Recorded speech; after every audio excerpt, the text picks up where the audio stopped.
Welcome to another episode of Your Brand Amplified. I'm Annika Jackson here with my fellow PR and communications professional, Bryan Rutberg, founder of 3C Communications. Bryan, thank you so much for coming on today. What a pleasure to be here. Delighted. Oh, Thanks for having me on. of course.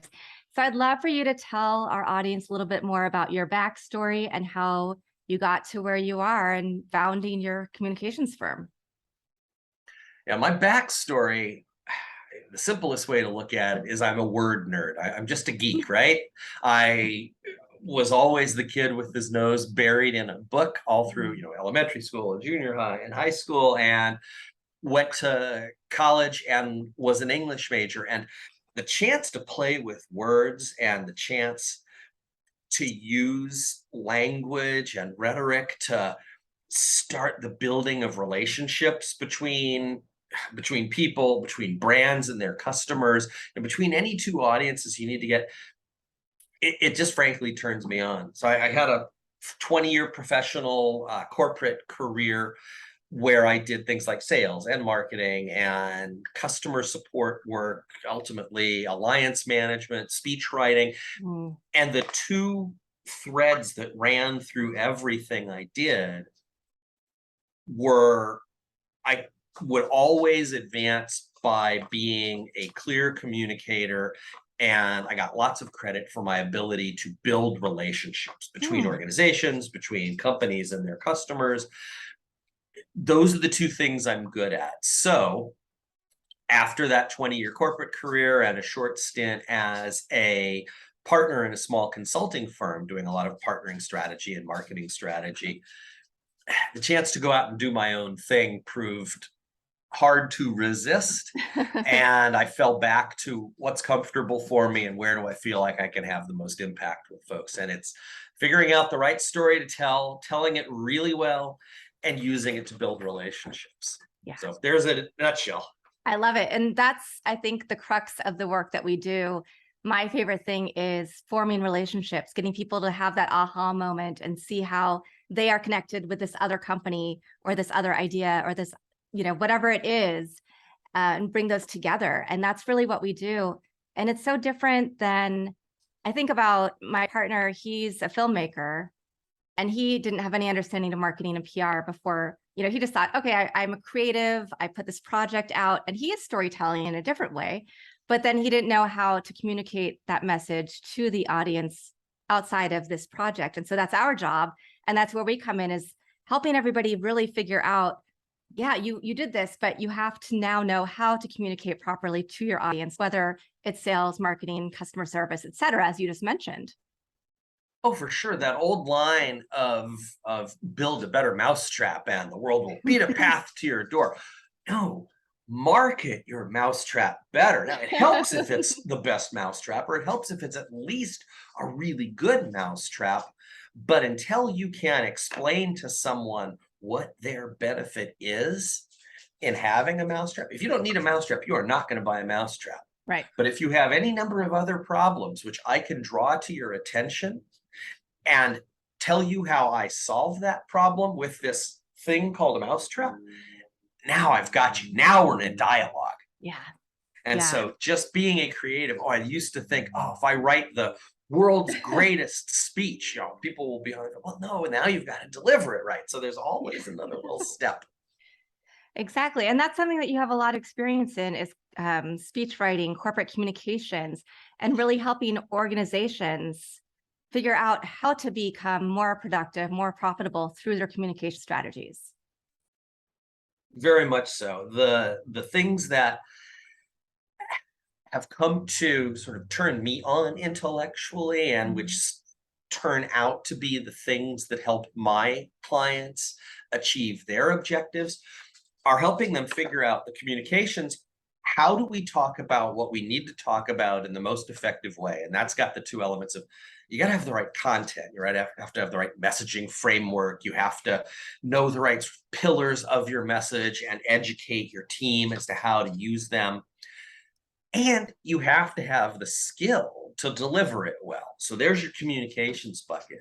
But there's also all these things that work on people's psychology that help build stronger relationships and get organizations the results that they want. Mhm. And some of that comes out of the programs that you run. I had the good fortune for a number of years to run Microsoft's executive briefing program Mm. and the executive briefing center that it was housed in. And yes, the way we communicated with Microsoft customers inside of that facility and within that program was important. But the actual program itself and all of the associated programs, executive sponsorship programs, and customer advisory boards that we built, all of those programs are things that help brands connect with their customers better. And then finally, there's the culture of it all, right? You know, the 3 C's can stand for there's communications, there's customer programs, and there's also the culture that has to, if we're running a successful business, we're running a business that regularly asks the question, what are our customers telling us? Mhm. And you're driving your marketing plans, your strategic plans, your investment plans through the lens of what will customers value? Because ultimately, we're nothing if we don't help them downstream achieve their objectives. All right, I'll get off my soapbox. No, no, no. Keep it up. Keep it up. This is exactly what I teach my students. I teach a branding and public relations graduate class at USC Annenberg, and this is our 3rd week of class, and I haven't even gotten to the PR side yet because I really want them to have an in-depth understanding of branding and brand messaging and all of the things, the pillars, all of the things that go into it before, and that, you have to have that really solid, like the programming. What is your why? What are you solving? How are you solving it? What is the market saying about what you're trying to do before you can get to the other strategies and communications, whether it's PR, whether it's marketing platform, whether it's, with your sales messaging, whatever else it is. Now, to pick one story of many, Yeah. I worked for a period of time with a company that was in, well, I was going to say they were in the building supplies business, and then I stopped for a moment to think they were in the business of helping people create beautiful outdoor environments so that they could enjoy their homes more without taking on a ton of work and a ton of expense. Right. So their business wasn't creating the preformed wood style, newfangled plastic pieces. They were in the business of giving the right material to people who could turn it into something beautiful. Think about the example, the Lincoln Logs or Legos Mhm. for the real world that would allow homeowners to build great outdoor spaces. And we helped them, my team helped them stop thinking about positioning themselves as the best ever creator of deck material, and instead help them think about the best ever creator of outdoor spaces that could delight their customers. And that's obviously a much shortened version of the exercise that we went through and what we delivered for them.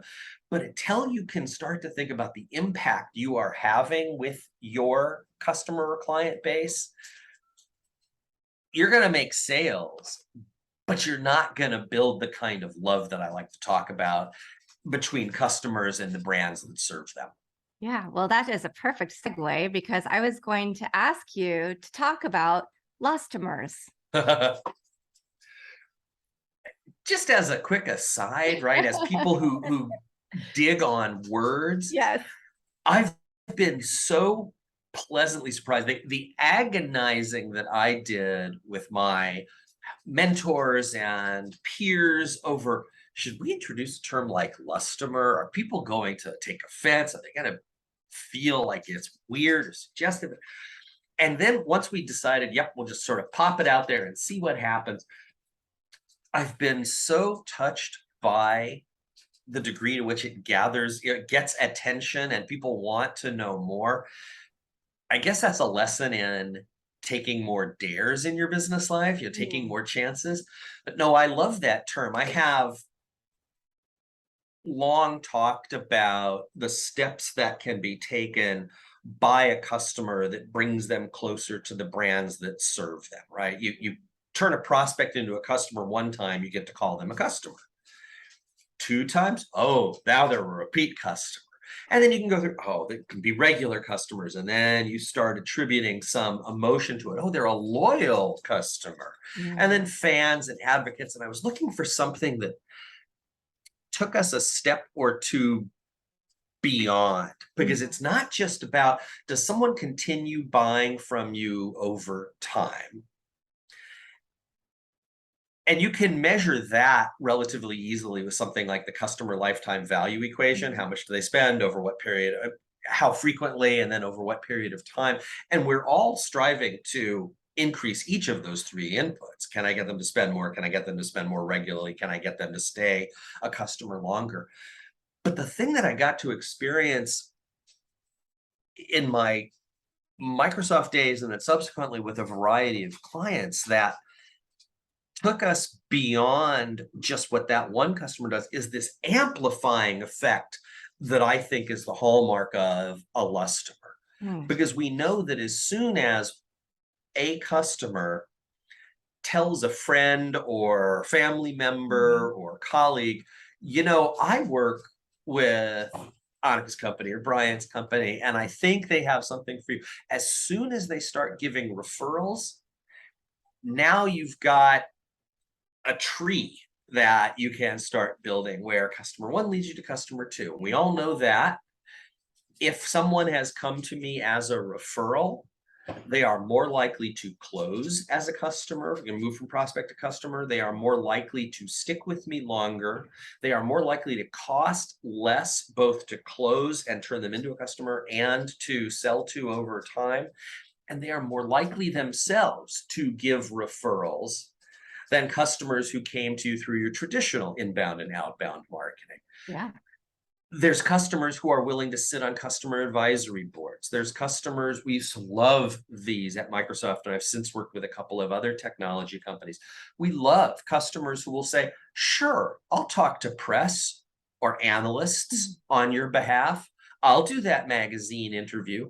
I'll get on stage at your next event or some third-party event with one of your executives and say nice things, give a public testimonial. You can't capture that in your profit and loss sheet, but you know that it's valuable, and that's what a customer is. It's the one who's going to stick with you through thick and through thin. They're going to support you and defend you even if necessary on social media. They're going to give you the benefit of the doubt. They're not going to stick with you if it's stupid to do so, but they're always going to give you the benefit of the doubt. And they're going to want your company to succeed because they have internalized how you help them accomplish their mission. Absolutely.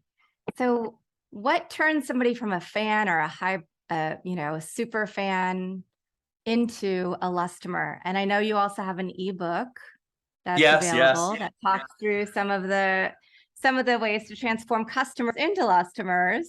So now I know it'll be in the show notes, but hey, go to www.3ccoms.com, and right there in a banner across the top is the offer to download the ebook Love and Profit, because they're both hugely important emotions, right? Hugely important motivators. Love and Profit, 10 ways to transform customers into customers. But the surprisingly simple answer to what separates or what transforms, you can do all of the right things, take all 10 tips and then 100 more we could get to over a conversation. But until the time that the organization that wants to have customers just takes the trouble to ask their best customers, would you join a customer advisory board that we're putting together? We value your opinion. Who do you know who would be a really good customer for us? Who do you know who could really use our stuff? Asking for the referral, asking for the reference, asking for the input. Sometimes that's all it takes, is inviting someone into a program that you're putting together. One of the things we did at Microsoft that I've subsequently watched other organizations do was putting together executive sponsor programs, so that a senior leader from the selling organization was assigned a senior decision maker inside of the buying organization. When you're traveling around the world, if you're in this person's geography, look them up, or or check in with them about every 6 months. Just make it a rhythmic thing on your calendar, and just let this business decision maker inside of an organization know that they've got a friend on the inside, someone they can put on speed dial if things ever go sideways. Shocking the amount of benefit that that gets you. And all it takes is inviting someone to say, we'd like to make you part of this special program that we've got for our top customers. And you don't even have to define top. It doesn't have to be your biggest buyers. It can be the folks whose opinion you most highly value. Yeah, you're helping them build those relationships with other people that they might not have otherwise met. And then, So yeah, yeah. go from customer to lustomer because someone says to you, would you talk with a reporter on our behalf? So ask is the answer to your question. Just ask. So this is part of your structure of bringing turning customers into lustomers. Communications, creative programming, and culture are three of those C's. As you said, there are multiple versions of what can be 3 C's, what can connote 3 C's. Indeed. Yeah. So what are some other organizations that you've worked with on helping them turn their customers into lustomers? We love hearing case studies. If there's any that you can share. Yeah, no,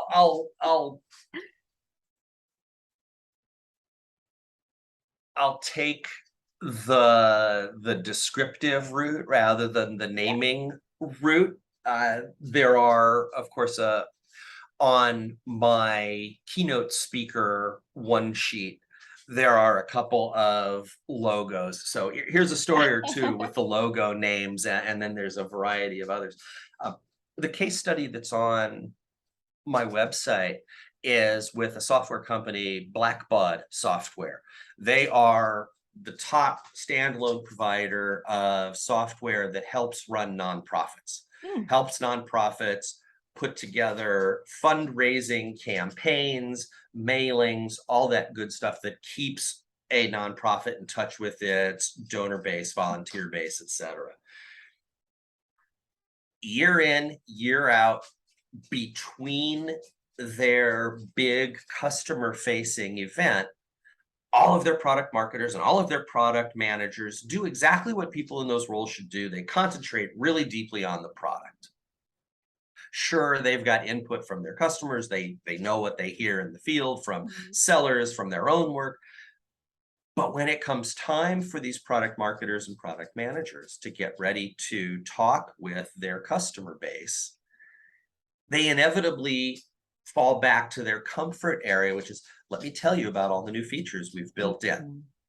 And so, not that it's rocket science, they bring in someone like me or one of my colleagues at 3C, and we spend time helping them craft their story about, it's super you've got this feature. Tell me how it makes the life of one of your users better, easier, cheaper, faster, more likely to succeed. And even better than that, let's focus on telling the nonprofit how it helps their audience achieve their social good objectives better. How will it help raise more money so that not just we can cure cancer, but so that a mom can watch her kid walk across the stage at graduation, or we can save that wetlands and the animals that live in it. Because we build better software through multiple steps of users and beneficiaries, you achieve some impacts of doing good in the world. I love that story because it ties together all these things that turn me on. It's using language right. It's using programs right.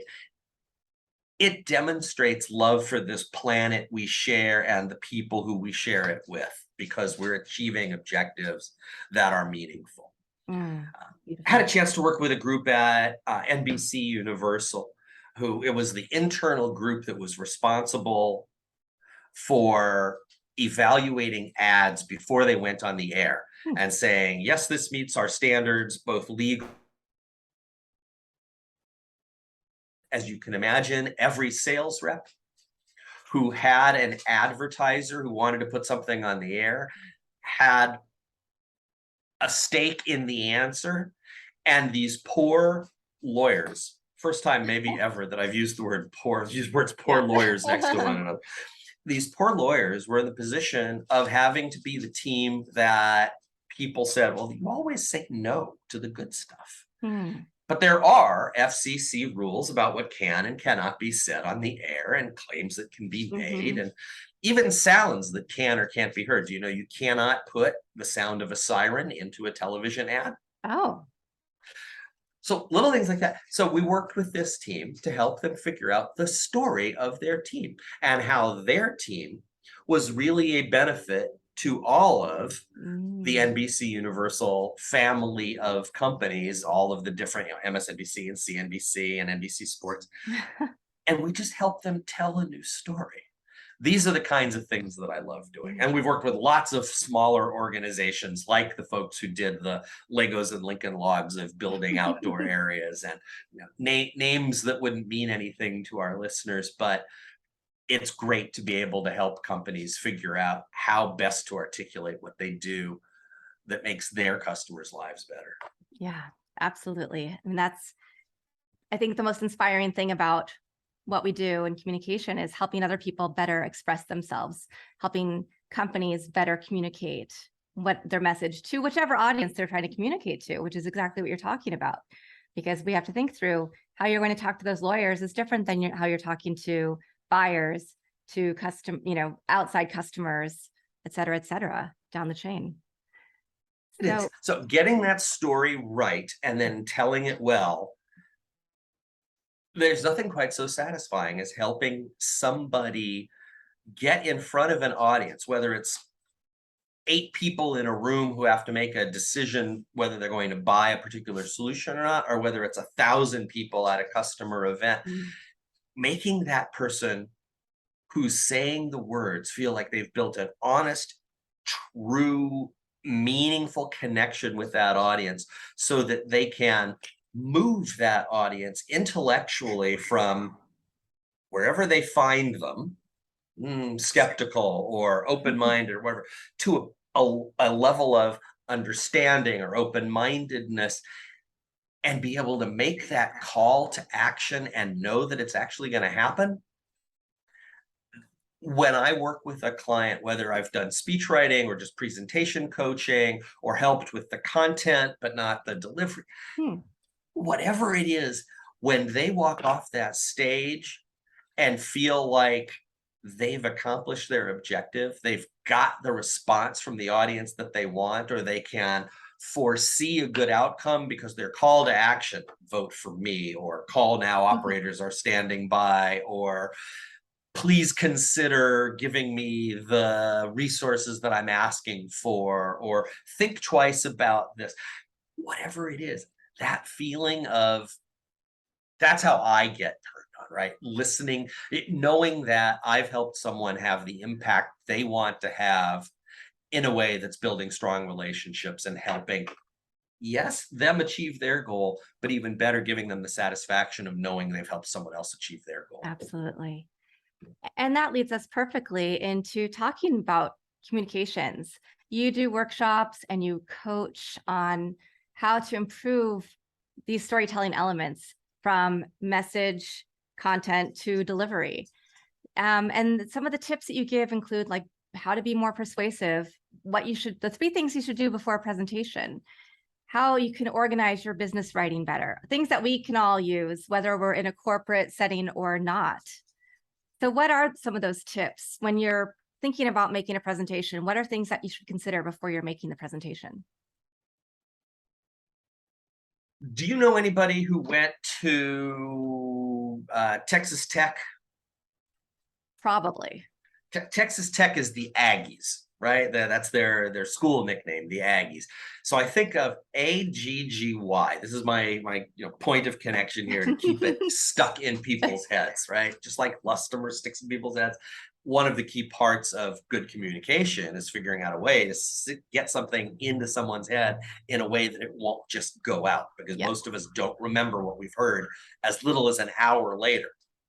AGGY. Think about who's in your audience. A lot of the time we've spent today already has been about thinking about who's in your audience. How do you get through to them? And while sometimes this happens subconsciously or unconsciously, the work that I love to do in workshops and with my clients when we're working one-on-one is start making it explicit instead of implicit. Start making it conscious and mindful instead of subconscious or unconscious. Who's in your audience? What's their mindset as you are introduced to them, whether it's stepping to the front of a boardroom or stepping to the stage? Who's in your audience? What's their point of view towards what you're about to share? And where are you finding them? The second thing to consider is, what's my goal for this dialogue I'm initiating or this presentation I'm about to give? If I decide that my audience is approaching me either unknowing or skeptical, my goal could be as simple as, I want to make them see that this is important so that when I get to step 3, my go-do, AGG, audience, goal, go-do, my go-do is something they'll actually consider. Have your call to action at the ready. Be explicit. Don't leave it open-ended or wishy-washy. Know what you want your audience to do. And finally, the why is, how do you want these people to think about you? Because you can browbeat or bribe people into compliance, but it won't get you very far. If you think of each interaction as part of an ongoing engagement, an ongoing relationship, there's that word again. If I think about my audience, if I think about what my goal is for working with that audience, what my go-do or call to action is, and then I stop and think about how I want them to view me, the organization I represent, whether that's the sales department or the customer support department, and my entire company or organization. Now I've thought about the key 4 things before I sit down and put pen to paper or fingers to keyboard. Because once you're explicit about each of those things, now you've got some guidelines you can stay within. I'm inputting that. I wrote it down. I'm like, yes, See? this makes so much sense. And I think often people forget that call to action. Maybe they know who their audience is. They kind of know what they're trying to sell or what they're trying to get across, but they don't have that strong call to action. And that makes a big difference. So people can like you all day long, but if you haven't told them what you want or you want them to do, what's that going to get you? Just more people who like you. Quick story on that. The 2 parts to it. The working with a client and getting the chance to watch her deliver a presentation to her leadership team, her boss, her boss's boss, and then some of the peers of each of those levels above her. I knew we had done a good job working together when I saw the people around the table nodding their heads and looking generally favorable. And then my heart sank just a little bit. Fortunately, we were able to take it as a learning experience rather than a true faux pas, when the most senior person in the room said, okay, but what do you want? Right? If you have to wait for someone to ask you what you want, you haven't been forceful enough. The flip side of that coin, though, is if you start by telling someone, here's what I'm going to be asking for. Now, let me take you through the logic of it. As soon as someone says, yeah, we can do that. One of the most valuable lessons I ever got from a boss when I was in my corporate careers was, don't sell past the close. If you've got a half-hour presentation planned and the most senior person in the room 5 minutes in says, we should be doing this, that's where you take your bow real or metaphorical, and say, thank you. Let's talk about implementation, or let Mhm. me give you the rest of your time back. I'll follow up via email, or don't give people 16 more reasons why what they've just said is such a great idea, because one of them might work against something that's going on in their head right Yes. And also, just because it's in our minds that, well, I prepared all this material, I need to keep going because this is, we get caught up in our own minds about it rather than what the customer wants or what the partner wants. And if Be they've already, clear on your objective. yeah, Yep. yeah. Wow. I love that. Now, you also talk about insight versus information. Yes. Yeah, this is one where I had the good fortune across my corporate career to rise a couple of levels in some of the organizations that I served, so that I was leading teams, and sometimes I was managing a set of managers who managed individual contributors, and sometimes I was managing people who managed managers and then folks down the street.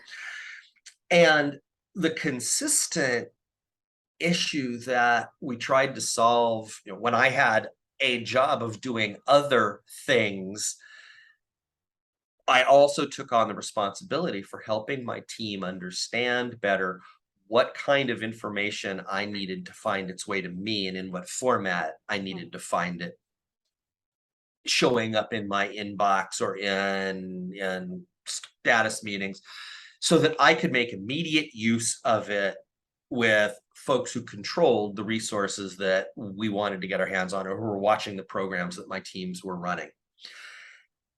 And especially for folks earlier in their careers, or at any point in their career, but an individual contributor or first level management roles, there's a whole lot of, well, tell me what you know about this. I've got 3 minutes, go. And then you get 10 minutes of every fact related to the Mm. case. That's delivery of information. Well, we tried this, and then we tried that, and then we tried the other thing, and these three things happen, and I noticed this, and this one seems to be a little bit of an outlier or an anomaly, and these seem to. I don't need all of that. And that was the consistent problem statement that was Mm. brought to me by some senior executive clients at a time when they were pressed for time and felt like they were doing too much packaging up of information that found its way to them in order to turn it into concise statements of current status, followed by some sort of a recommendation for action. Mm. And so turning information into insight and helping anybody at any level of an organization develop the skill to identify, curate, test, evaluate, and then report on critical information that runs the business, which, if it's critical information run the business, now we get to call it insight, Mhm.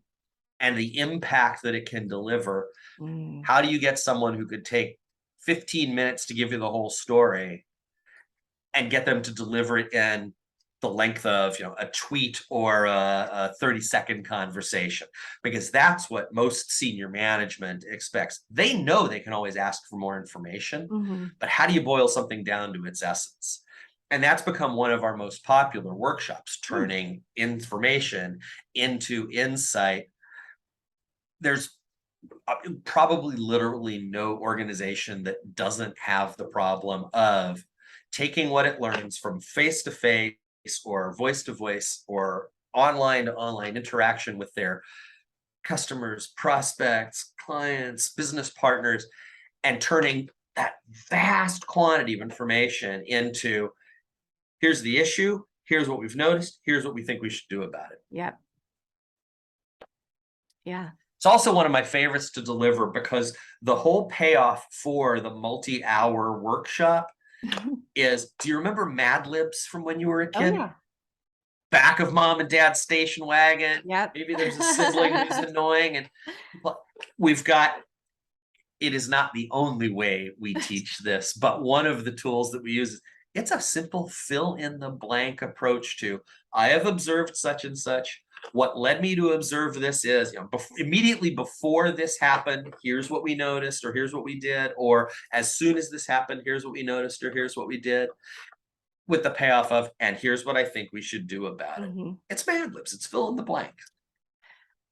Wow, I love this. And I was thinking about how I work with a client, like a PR client or a social media client, which is different than what you do, right? But in some ways, the work we do is the same. I'm analyzing the information, all the analytics, what keywords worked, what words and what story worked when I'm pitching to the media, what didn't work, how do we need to pivot, how do we intake that information? When we do media coverage analysis, what keywords kept popping up so that we know, okay, these are the words that are really resonating with your audience, whether it's your customers or the journalists that we're trying to pitch. And so we need to take this information, and this is how we hone in your messaging going forward. And exactly, what should we do now that we understand this, or believe we understand it? Let's Right. test our understanding. Yeah. Now that we think we understand it, what should we do about it? Watch this space? We could do that. Should we increase something, decrease something, double down, steady as you go? Should we take this idea that we've used in Idaho and bring it to Montana and Wyoming and Washington and California and Oregon also? Tell me what we should do. Because if you're getting paid by an organization to do their SEO and watch their keyword work and all of that, they're not looking just for the report of, here's how we did, here's what we're going to try next. Mhm. They're looking for insight. Yeah. They need to know their business better because you've done something to help them get closer to their roots, their Yeah. customers that they serve, their online audience that they want to serve. Yeah. Now let's talk about your workshops. Are these workshops, can anybody take them? Do they have to be an existing client, or can you sign up online and does it have to be all of them? Can it just be one of them? I My company's level of maturity is such that right now, the workshops that we deliver are for clients who engage with us. So I Mhm. work with medium and large companies Mm.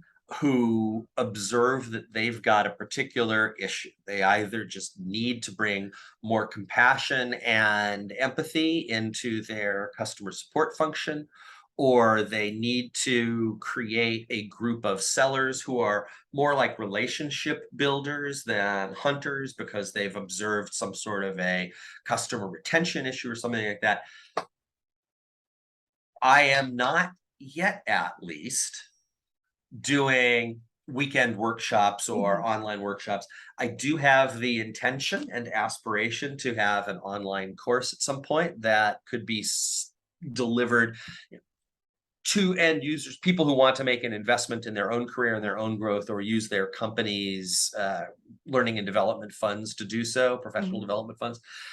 But no, I'm afraid right now, if you're listening to this or watching this and you want to learn about the workshops that we offer, by all means, get in touch with me, check out the website and the offerings there. But ultimately, it's going to be a company to company Mhm. agreement that gets us delivering. I love the engagements where someone's got a team of 200 and we take them 10 at a time Yeah. and take them through workshops, or we go to the 10 different offices around North America and deliver the workshops. So no, I'm afraid I have no answer at the moment for the person who No, it's just needs okay. this one-on-one.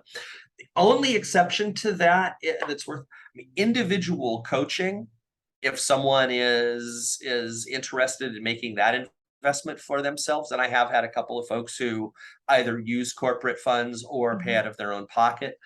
That kind of work to help an individual become a better presenter. And the thing that I love the most is when one person, whether I'm working with their full organization or not, approaches them and says, I have a speech to give and it needs to be great. Will you work with me on it? That Mm. sort of one-on-one work, speech writing, presentation coaching, public speaking skills, that's more personal delivery than workshop experience, Mhm. but you get a lot of the same information Yeah. delivered. Yeah. No, I had to ask because I mean, even as a communications professional, I always want to continue learning as well. And so I'm like, oh, these look really interesting. I can learn so much. And so yeah, always have to ask, but we will look for those in the future. We'll look for your online course and your other offerings. And everybody can go to the website and download the ebook. And of course, I'll put that in the show notes. So Thank what, you. yeah, of course. So what continues to inspire and motivate you to continue being a communications expert? Let me change the question a little, if I may, Okay, because I absolutely. find this whole conversation about bringing more love into the world of work. Yeah. It's as I have those who are watching this as opposed to just listening will see that there's a fair bit of gray hair on top of my head. As I've gotten older and watched kids grow up and come to think about what's meaningful to me, it is the relationships. Communications is a tool.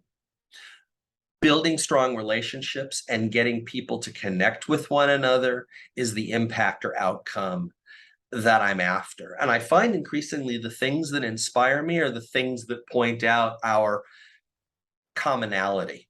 Mm. I'm getting ready, I'm delivering a keynote presentation to close up a client event later this month. And there's some overlap between some of the how-to content that I offer and some of the things that my client's firm offers. And so they've asked me, just focus on the love. Don't worry about the how-to. Focus on what does it mean to really love in the world of business. And threads that I've been introduced to, and take all of this for what you will, but from a regular yoga practice that I started about 5 years ago, from my own personal religious heritage and some of the best things that I have found in the practice of Judaism, doing, that which is hateful to others, don't do it. Everything else is commentary, as the saying goes. Reading the recently departed Buddhist monk Thich Nhat Hanh, Mm. and his marvelous book that I think summarized a lot of his teachings, Zen and the Art of Saving the Planet, about the interconnectedness of all of us. That drop of rain that falls on you, that enters where the moisture starts to enter your pores, that you later sweat out, that becomes part of another cloud, that populates the, I mean, we're all of us part of the same amazing thing. And all of us in our work are working to accomplish something. Mm-hmm. The more we can help each other and honor each other's desires to accomplish something, to make a difference in the world, there is love and the profit motive are two of the most powerful motivators known to humankind. Finding a way to get those two things closer in people's heads so that they really can approach the organizations and individuals they're serving with love, that's what keeps me walking the 2 blocks from my house to my office every day, because it's meaningful work. When people are accomplishing something that's making the world a better place, and when we can look at our work, whether I think of the old Charlie and the Chocolate Factory, where Charlie's dad's job was screwing the tops onto toothpaste Oh, yeah. containers, right? How do you look at that as meaningful work? Well, tie yourself into self-care and the need to brush our teeth a couple of times a day and the need not to have the darn thing dry out, because that's however you justify it to yourself. Finding a way to express what you do through the lens of love, Mm. that's the answer to your question of what keeps me excited and motivated and wanting to do what I do and sharing that message. I assure you, by the time I get around to doing this 30 to 45 minute closing keynote later this month, that will all come out a little more refined, but you get the idea. It's Oh, about bringing the damn love into the conversation. yeah. I think that's really important. And it's something that I think that's why a lot of my guests actually come onto this show is because we all have that intentionality of purpose and our mission and our passion for what we do and how we're going to help others do what they do even better. And you can really, we're enabling yeah. greatness out there. Yeah. And there is no, to me, life unless you have that love and you have that purpose and you have that passion in everything you do. So, And many of us, I shouldn't speak for others. Yeah. I know that a fair bit of my corporate career, I got my undergraduate degree, I worked for 4 years, I went to graduate school, I came out, I had this 20-year corporate career. It worked out rather well. I regularly got sort of tapped on the shoulder metaphorically and told, that job over there that's opening up looks like it could be an interesting one for you. And that's how I made many of my moves inside of organizations. And my move from one organization to another was often facilitated in some way. And yet I don't give myself too much credit for having been real mindful about managing my career. And maybe this emphasis on mindfulness that I have now is a reaction to that. Maybe it's maturity, but I know people a good deal younger than I am who seem to have way more on the ball than I think I did when I was their age. But the idea that we are helping others, and to view, if I can bring the gift of helping people see that earlier in their lives, that's the way I want to bring meaning into the world and the impact that I want to have. In addition to Lustomer and trademarking that term, yes, the other term I've trademarked is I'm a hippie with an MBA. I've got the English major on the one side, and I love language and rhetoric and all of the art behind it. But I also have this appreciation for the profit motive and what actually makes things, what gives people the incentive to make stuff go. And bringing those two things together, there's the work of the last, 10 or 15 years of what my career is going to be. Yeah, I love it. I can't wait to see what's next. And we're going to be staying in touch for sure. I look forward to it. Me too. I'm really thrilled to have met you and finally been able to connect on this podcast. Now, we already know how to reach you, and it'll be in the show notes. So my last question, unless there's anything else you wanted to share that we didn't cover, is do you have a favorite quote or mantra? It sounds like you have a few. Yeah. So I'll limit it to two, and one is slightly tongue-in-cheek because I know that as a communications professional, sometimes I need to limit my own talking to leave air for others. I only know it from its original. So I know it from its original Spanish. En la boca cerrada no entran moscas, which means mosquitoes won't fly into a closed mouth, which is a good reminder to keep your mouth shut now and again. The other, let's give credit to Lennon and McCartney. All you need is love. So I got a million of them, but those are the two that we'll leave you with for today. Those are really, that's a great way to end this segment. Love, love, love. All we need is love. Love is the answer. Yeah, there you go. You got it. Yeah. We could keep riffing on that. I think I could keep asking you questions and having you pontificate for many, many more hours, but our show is drawing to a close. Bryan, thank you so much for joining me. If the audience wants more of this, they should listen to other episodes of your podcast, and they should get in touch with me, because heaven knows both of us are living in this world of let's help people be more effective, and that's the bottom line. 100%. So no, thank you for having me. What a delight to get a chance to share a couple of thoughts with you. And I appreciate your use of the word pontificate, because sometimes I do feel like that. I'm up here on a soapbox just preaching to the world like the crazy preacher off on the corner. No, not at all. What you're saying makes a lot more sense than that crazy preacher. So And what you're saying I'd is like to think so. are things that all communication professionals and all people in business really need to know, even if they're not a medium to large business. They need to understand their audiences. They need to understand how to turn their customers into lustomers and how to present using the Aggie formula. There you go. So there you go. Awesome. Bryan, thank you. And thank you to our audience for listening to another episode. I'll be back again next week.